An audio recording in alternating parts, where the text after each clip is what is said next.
Ouais, frère Joseph, moi j'étais le premier bénéficiaire, on peut dire, de cette sainte doctrine où on a le baptême immédiat, grâce à Dieu.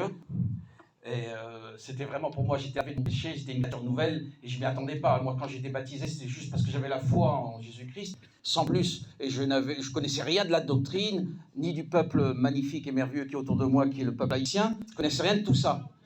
Mais la transformation a eu lieu, je me suis senti une nouvelle créature, comme une force, chacun selon sa foi lorsqu'il est baptisé, je pense, qu'une force qui est partie de moi, je suis sorti de l'eau comme léger comme un oiseau.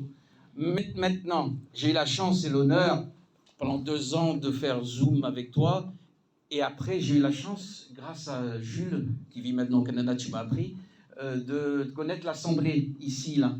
Et si j'avais pas cette assemblée, frère Joseph, je me serais desséché, j'aurais abandonné. Donc cette condition première qui fait partie de la sainte doctrine, je débarque, hein, je ne veux pas venir tout changer, j'ai rien à changer de cette sainte doctrine, mais cette condition de l'immersion, baptême, parce que tu as la foi, elle n'est pas, pour moi, elle n'est pas suffisante. Il faudrait lui donner la condition aussi de rester lié à une église, oui ou non. Sinon, il se perd. Je ne vous aurais pas trouvé, j'aurais été orphelin aujourd'hui.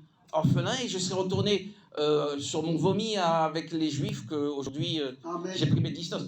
À ce sujet, j'ai quitté la synagogue, je ne mets plus les pieds parce que je me sens, grâce au Christ, plus appartenir à la synagogue. Ça, c'est une petite parenthèse. Ma question pour en revenir, tu sais que je parle toujours beaucoup, ça j'ai pas changé. Pour en revenir, est-ce qu'il ne faut pas mettre une condition au baptême immédiat à ce qu'il soit d'abord fidélisé comme on sait qu'on ne suit pas les catholiques, mais les catholiques fidélisent leur catéchumène pendant 2 ans pour qu'ils restent d'abord bien proches. C'est une erreur de ma part, pour ma part, qui pense comme ça. Hein. Mais parce qu'ils se dessèchent aussi. Il faut recevoir l'Esprit Saint pour rester régénéré, revivifié en Christ et appartenir au Christ. Il faut le baptême immédiat, mais il ne faut pas poser la condition à ce jeune qui va être baptisé de rester fidèle à l'Église. Parce que sinon, c'est sûr qu'il lâchera. Voilà, tu as compris la question, je répète. Très belle question. Très belle question. Mais les conditions sont là. Les conditions sont posées dès que la personne qui a été plongée dans l'eau, la tête est sortie de l'eau. C'est là où on met les conditions. Parce que Jésus-Christ, dans Matthieu chapitre 28, verset 19, dit « Allez, faites-le toutes les nations des disciples, les baptisant au nom du Père, du Fils et de l'Esprit, et enseignez-leur. Et enseignez-leur leur les baptiser. » On ne peut pas leur imposer les conditions avant qu'ils soient baptisés. Ah non, mais vous n'êtes pas à l'école là. Vous n'êtes pas. Le directeur de l'école n'a aucun pouvoir sur vous parce que vous n'êtes pas inscrit. Vous n'êtes pas élève de l'école. On peut imposer des conditions aux élèves de l'école, aux étudiants de l'université. Ah, mais à l'université de Jésus, pour être inscrit, accepté à cette université, la plus grande, eh bien, il faut être baptisé. Amen.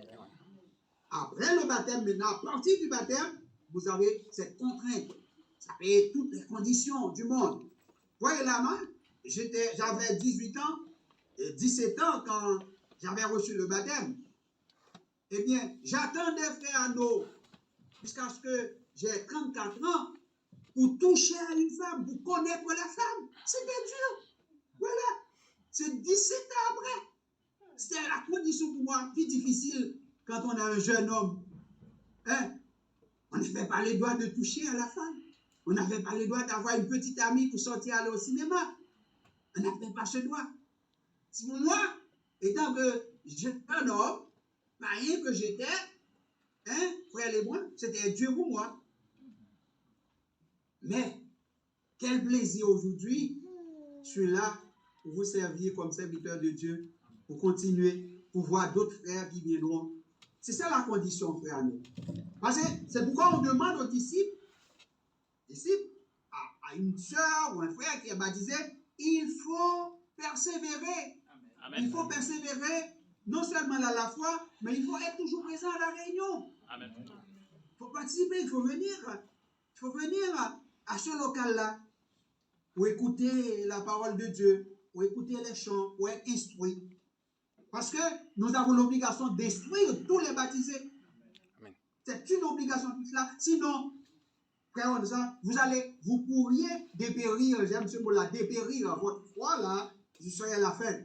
Vous allez reprendre, comme là, retourner à ce, entre guillemets, ce vomissement, comme vous avez dit, des Juifs, comme ils ne vont pas entendre ça. Alors, c'est ça, frère, donc, la condition se pose après le baptême, à partir du baptême. Ok. C'est pour ça d'ailleurs, pour moi, chaque fois que je viens, je suis revivifié, je suis régénéré, comme si j'étais baptisé une nouvelle fois.